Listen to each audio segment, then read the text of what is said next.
माने भाई लोग शंका के ले जाए तो भरसक बैठ करके ही ये सब आदेश स्वामी जी ने छोटी छोटी बातें सिखाया। माताओं बहनों के लिए आदेश दिया कि महीने में 5 दिन स्नान न करें, 5 दिन जब तबीयत खराब होती स्नान न करें, कपड़े चाहे 100 बार चेंज करें, हाथ मुंह धो लें, 5 दिन के बाद स्नान करें, आग से दूर रहें, भंडारे से दूर रहें। ये सब मालिक ने कौन सी ऐसी बात है जो हमको आपको नहीं बताया है। यानी छोटी से छोटी बात से लेकर और अपने घर अपने प्रीतम के पास पहुंचने तक सारी बातों की शिक्षा ऐसा किसी गुरु ने आज तक सिखाया नहीं।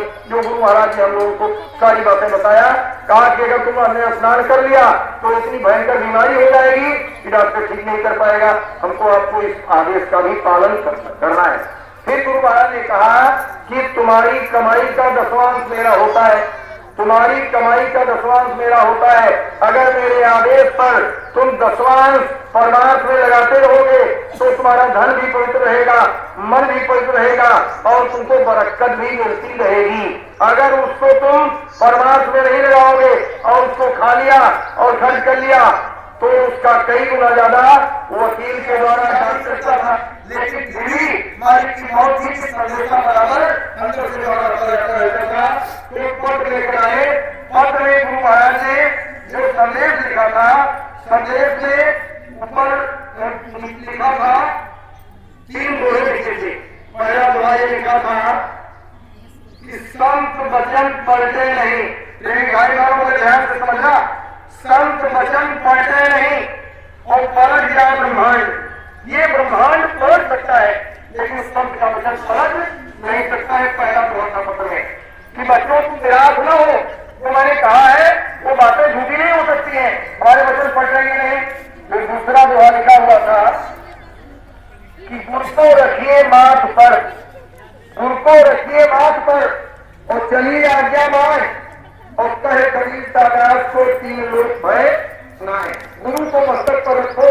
जिस गुरु ने नाम दिया है, तस्वीर को नहीं, उनका चैतन जो आपने देखा है चलते फिरते या बैठकर खड़े होकर नामदान देने का, उस रूप का आप बराबर चैतन रूप का ध्यान करो।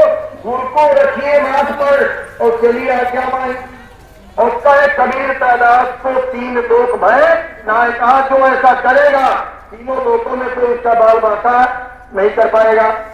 फिर प्रेमी भाई बहनों तीसरा दोहा लिखा था, तीसरा दोहा लिखा था कि गुरु माथे से उतरे।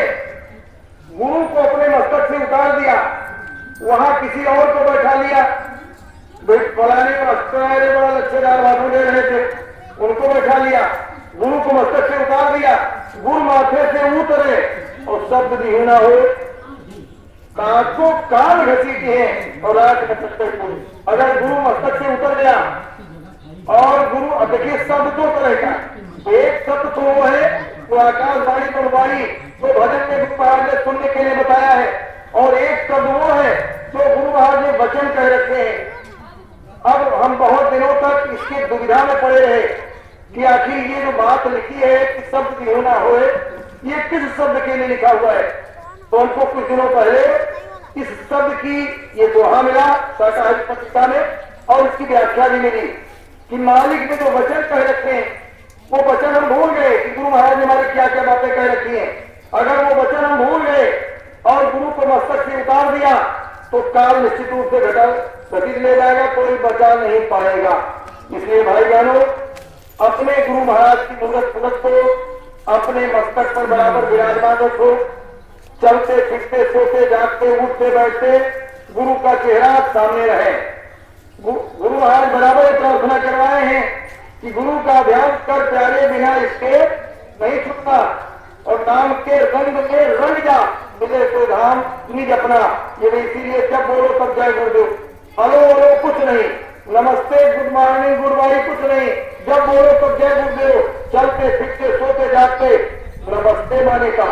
हमारे स्कूल में एक मौलवी साहब थे सैयद सरफराज हुसैन देवी। जब मैं स्कूल में गया तो पहले तो मास्टरों को सिखाया कि भाई सब लोग जय गुरुदेव बोलिए। फिर सोचा कि मौलवी साहब को कैसे सिखाएं, तो उनको भी एक दिन मैंने बात किया, आपका मौलवी साहब एक बात आपसे कहें, बताइए क्या होता। और कहा कि तो अगर नमस्ते के बजाय जय गुरुदेव बोला जाए तो नमस्ते भी हो जाएगा और एक प्रभु का मालिक का खुदा का नाम है इसी बहाने एक बार मालिक का नाम भी मुझसे निकल जाएगा। तो मोदी साहब ने इस बात को वाली मान लिया और फिर तब से वो जब भी आते थे जय गुरुदेव बोलते थे। और एक दिन एक टीचर ने 4 बजे छुट्टी हुई तो उसे प्रिंसिपल साहब को नमस्ते किया तो मोदी साहब ने तुरंत टोका, कहा नमस्ते क्या होता है, जय गुरुदेव बोली। अब एक मुस्लिम होते हुए और उन्होंने इतना, और जब महाराज का काफिला 2003 में आया था उधर मटेरा में हमारे स्कूल के बगल में ही कार्यक्रम था, तो मोदी साहब अपनी माँ को देखकर पूरा तकलीफ सुनने के लिए आए थे और बहुत खुश हुए तकलीफ सुनकर के। और उससे पहले खाते पीते थे, फिर उन्होंने शाकाहार अपना लिया। और एक दिन उन्होंने अपने लड़के से कहा, हमको फोन किया अभी कुछ दिन पहले, कहा कि गुरुजी हमारे लड़के को समझाइए, ये कहता है कि बिरयानी नहीं खाएंगे तो ताकत कैसे आएगी, तो बता दीजिए अपने लड़के को फोन। तो दिया तो उसको समझाया हमने का बच्चा सारी उंगली कट जाए तो पैसा लगता है, दर्द होता है, उनका गर्दन कट जाए तब तो कहा तो और दर्द होगा। तो पैसा बकरे को, मुर्गे को, मछली को, खरगोश को, हिरण को दर्द होता है, कहाँ होता है, तो उनका खाओ उसको समझाया। कहने मतलब ये है कि आप जब बोलो तब जय गुरुदेव, और ये हलो हलो कुछ नहीं, एक पंच विकास कहते कि साथ आपके नमस्ते भी हो जाएगी और मालिक का नाम भी निकल जाएगा, आदत भी पड़ी रहेगी। तो जय गुरुदेव नाम का बराबर उच्चारण करते हैं और मालिक का जो शब्द है उन शब्दों का, कुछ शब्दों को मैं आपको याद दिलाना चाहता हूँ जिसको हमको आपको बराबर याद रखना है, भूल नहीं जाना है। पहला शब्द गुरु महाराज का ये है, उनमें से जो मैं जानता हूँ, गुरु महाराज ने नवंबर 1973 में हरिद्वार में हर की पहाड़ी पर एक बहुत बड़ा कार्यक्रम किया था। संयोग से मैं उस समय सत्संगी तो था लेकिन मैं पढ़ रहा था, मैं उस पर जा नहीं पाया था, हमारे किराया भाड़ा हमारे पास नहीं था, कौन दे, लेकिन हमारे साथी गए थे, वो बता रहे थे कि जब कार्यक्रम संपन्न हुआ तो जलते हुए कलश गंगा जी में हरिद्वार में हर की पहाड़ी पर गुरु महाराज ने प्रवाहित करवाया और 10 लाख लोगों को गंगा में खड़े करके हाथ में गंगा जल लियाकर और संकल्प दिलवाया कि हे महात्मा के श्री गंगे, जब तक भारत में गौ हत्या पूर्ण रूपेण नहीं बंद हो जाएगी तब तक हम लोग हरिद्वार में हर की पहाड़ी पर गंगा में स्नान नहीं करेंगे। अभी ये हर की पहाड़ी नहीं है, हार की पहाड़ी है, इसमें गौओं का रक्त बह रहा है और जब गौ हत्या पूर्ण रूपेण बंद हो जाएगी तो हम करोड़ों लोगों को लेकर यहाँ आएंगे, गंगा में स्नान करेंगे और कराएंगे। ये गुरु महाराज का एक वाक्य है पहला। हमको आपको इस बात को याद रखना है कि हमारे गुरु महाराज ने बात कह रही थी। लगता तो बड़ा असंभव है लेकिन असंभव कुछ नहीं है, जो हम सोच नहीं सकते हैं वो हो जाएगा। मालिक जब चाहेंगे तो वो हो जाएगा जो हमारी बुद्धि की बिल्कुल परे है। तो अभी वो काम नहीं हुआ गुरु महाराज का। फिर एक बार गुरु महाराज कानपुर में कार्यक्रम कर रहे थे और कार्यक्रम के दौरान गुरु महाराज बोले कि चीन ने टीकाऊ बम बनाया है, पाकिस्तान को दे दिया है। बोलते हुए उन्होंने पगड़ी गिरा दिया, अचला गिरा दिया, केवल लंगोटी में आ गए और सीना ठोक करके कहा कि चीन ने कीटाणु बम बनाया है, पाकिस्तान को दे दिया है। आगे जब भारत पाकिस्तान की लड़ाई होगी, चीन के द्वारा दिया गया कीटाणु बम पाकिस्तान भारत पर छोड़ेगा, उससे तमाम कीटाणु फैल जाएंगे, तमाम आदमी जानवर बेमौत मरने लगेंगे। उस समय इस फकीर को देख लो, पहचान लो, इतनी तेज आंधी चलाएगा, इतनी तेज आंधी चलाएगा कि बड़े बड़े हाथी उसमें उड़ते नजर आएंगे। वो सारे के सारे कीटाणु उड़कर वहीं चले जाएंगे। जिन्होंने छोड़ा है उनका सफाया करेंगे, जो थोड़े बहुत यहाँ रह जाएंगे उनसे उन्हीं का सफाया हो जाएगा। जो मांस पतली अंडा शराब तोड़कर शाकाहारी नहीं बन जाएंगे, घर पर नहीं आ जाएंगे। तो भाई आंधी कौन चलाएगा? उस आंधी को कौन चलाएगा? तब से पाकिस्तान और भारत का युद्ध नहीं हुआ, युद्ध मंडरा तो रहा है लेकिन हुआ नहीं तब से जब से गुरु महाराज बोले। उस आंधी को कौन चलाएगा जब वो घटना घटेगी? फिर गुरु महाराज ने कहा, अंबाबाड़ी अहमदाबाद में पत्रकार वार्ता हो रही थी। पत्रकारों ने गुरु महाराज से पूछा कि बाबा जी आप कहते हो कि कलयुग में सतयुग आएगा, तो आपका बताया हुआ सतयुग कब आएगा? गुरु महाराज ने कहा कि मेरी बात को अपनी डायरियों में नोट कर लो। मैंने सतयुग के स्वागत तैयारियों में 3 यज्ञ किया। पहला 22 मई से 28 मई सन 77 में अयोध्या में सरजू तट पर यज्ञ के पहले मैंने ऐलान किया था कि जब यज्ञ होगा तो एक देवता को प्रसन्न करूंगा और देश में इतना गन्ना और चावल पैदा होगा जो 50 सालों में नहीं हुआ, वो मैंने करके दिखाया। इतना गन्ना और चावल पैदा हुआ यज्ञ के बाद में कि लोग बोरे में चीनी भरकर गांव-गांव चावल के बराबर बदलते थे। तमाम काश्तकारों को गन्ना अपने खेतों में फूकना पड़ा।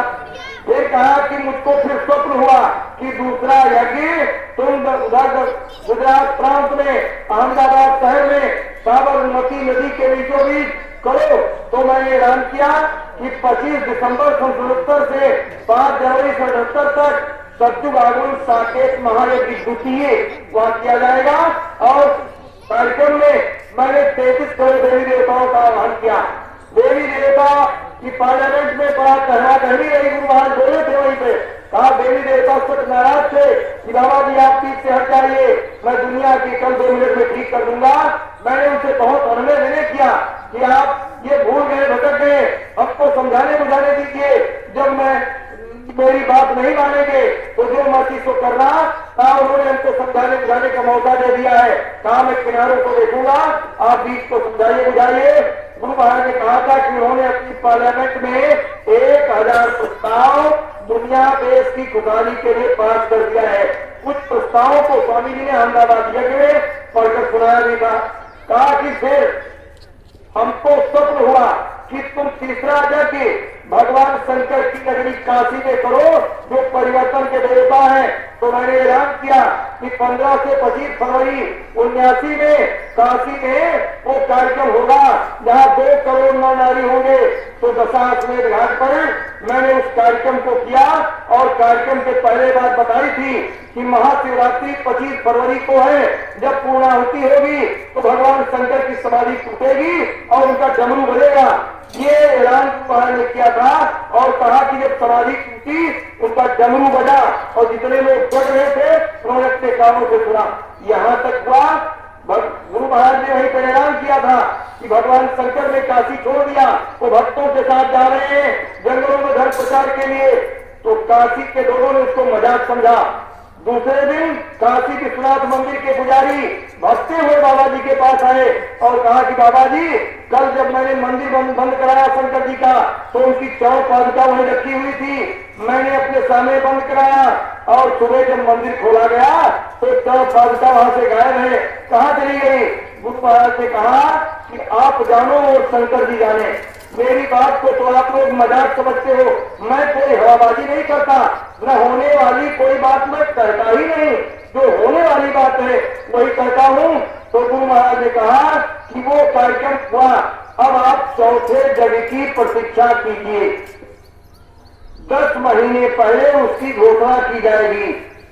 जिस मैदान में वो कार्यक्रम होगा उस मैदान में न तो कोई बड़ा तीर्थ होगा काशी जैसा और न कोई बड़ी नदी होगी गंगा जैसी, वहां एक छोटी सी नदी होगी, झाड़ी झंखारी होगी, चौड़ा मैदान होगा, 10 करोड़ नर नारी उस मैदान में उपस्थित होंगे। पूरे विश्व से लोग उसको देखने के लिए चले जाएंगे। आदमी के पीछे आदमी होगा और उस समय हिंदुस्तान में 1000 गुना ज्यादा कार्यक्रम होंगे। उसी कार्यक्रम में यानी उस यज्ञ में मैं 72 घंटे पहले सतयुग आने की तारीख बताऊंगा, उस समय से सतयुग लग जाएगा। ये गुरु महाराज का ऐलान है, उसका वचन है। हमको आपको इस बात को याद रखना है। कब तक याद रखना है? जब तक जिंदा रहना है तब तक याद रखना है। और ये विश्वास मरते समय नहीं रखना है। गुरु महाराज का वचन झूठा नहीं होगा, वो सत्य अवश्य होगा। हम लोग मनुष्य हैं, हमारा समय पूरा हो जाएगा, स्वास्थ्य की पूंजी खत्म हो जाएगी, हम चले जाएंगे। गुरु महाराज मनुष्य शरीर में जरूर है लेकिन वो मनुष्य नहीं है। वो जब तक उनकी मौत होगी तब तक रहेंगे, तब आएंगे, तब वो काम करेंगे। ये सब उनके ऊपर निर्भर करता है।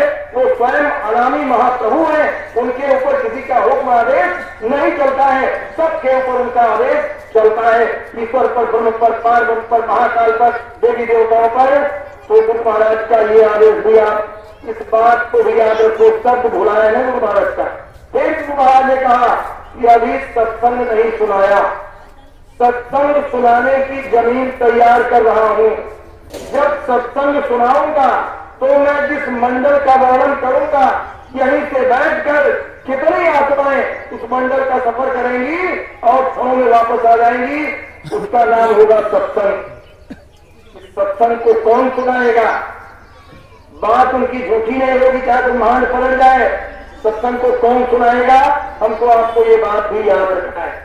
फिर गुरु महाराज ने कहा, मथुरा के लिए कह रखा है कि अभी तो तुम मुझको नजदीक से देख रहे हो, भविष्य में मैं दर्शन करने वाले विदेशी हेलीकॉप्टरों का तांता किसी मैदान में लगा दूंगा, तब तुम दूरबीन से मुझको दूर से देखोगे। वो विदेशी हेलीकॉप्टर गुरु महाराज के दर्शन के लिए उसका तांता कौन लगवाएगा? हमको आपको ये बात भी याद रखनी है। गुरु महाराज ने 1956 में कहा है, फिर 2007 में भी कहा है, भविष्य में मैं एक ऐसे स्थान पर चला जाऊंगा जहां तुम चाह करके भी मेरे पास नहीं पहुंच पाओगे। इस बात को भी हमको आपको याद रखना है। तो भी तमाम लोग कहते हैं, बताओ बाबा जी है तो कहाँ है, कितना रुपया लगी, चलो हम चलिए। अरे रुपये से गुरु महाराज ने कहा कि पिछली सरकारों ने हमको आजमा करके देख लिया, हमको रुपये से भी कोई खरीद नहीं सकता। लोग 2 करोड़ रुपया और हेलीकॉप्टर और क्या क्या सुविधाएं उस समय दे रहे थे। इमरजेंसी में जेल के अंदर गए थे कि आप एक अपील जारी कर दीजिए कि ये सरकार ने इमरजेंसी लगाया तो बहुत अच्छी है और आगे इसी सरकार के आदमी जीतेंगे। तो गुरु महाराज ने कहा, भाई हम तो एक मनुष्य हैं, एक इंसान है, हम तो झूठ बोल सकते हैं, लेकिन हिंदुस्तान की दीवारें झूठ नहीं बोलेंगी। हमारे बच्चे बच्चियों ने दीवारों पर लिख दिया है कि सन 76 तक ये सरकार खत्म हो जाएगी और प्रधानमंत्री का चमकता हुआ सितारा डूब जाएगा, उसको कौन मिटाने जाएगा? तो कहा कि ये कैसे हो सकता है? तो कहने का मतलब ये है कि गुरु महाराज ने कहा कि मैं 1 करोड़ लोगों को लेकर आऊंगा और यहाँ भजन कराऊंगा। वो बात छितौरा के लिए मैंने कह रही थी, 1 करोड़ लोगों को लेकर आऊंगा भविष्य में और यहाँ घर पे भजन कराऊंगा। तो इस तरह से गुरु महाराज की बड़ी महत्वपूर्ण, बड़ी इंपॉर्टेंट बातें हैं, ये सब है उनके। है गुरु भाइयों, गुरु बहनों, हमको आपको इन शब्दों को भुलाना नहीं है, बराबर याद रखना है और गुरु महाराज के आदेशों का बराबर पालन करते चलना है। सुमिरन ध्यान भजन के लिए, साप्ताहिक सत्संग के लिए, प्रार्थनाओं के लिए जो भी आदेश प्रदेश मालिक ने दे रखे हैं, हम आप उसमें लगे रहें और मालिक के दर्शन की इंतजारी भी करते रहें। अगर इंतजारी करते करते मान लो हमारा समय पूरा हो जाता है, तो गुरु महाराज ने मंच से कहा है कि जहां आशा तहां आशा पाओ। अगर गुरु के चरणों में हमारी आशा लगी रहेगी, हमारा साधा भजन नहीं भी बनेगा तो भी हमको भाषा उसके चरणों में मिलेगी। ये बराबर अपनी आशा गुरु के चरणों में हमको आपको बना के रखनी है। तो प्रेमी भाई बहनों, अब हम ज्यादा कुछ नहीं कहेंगे, इन्हीं शब्दों के साथ मैं अपनी बात को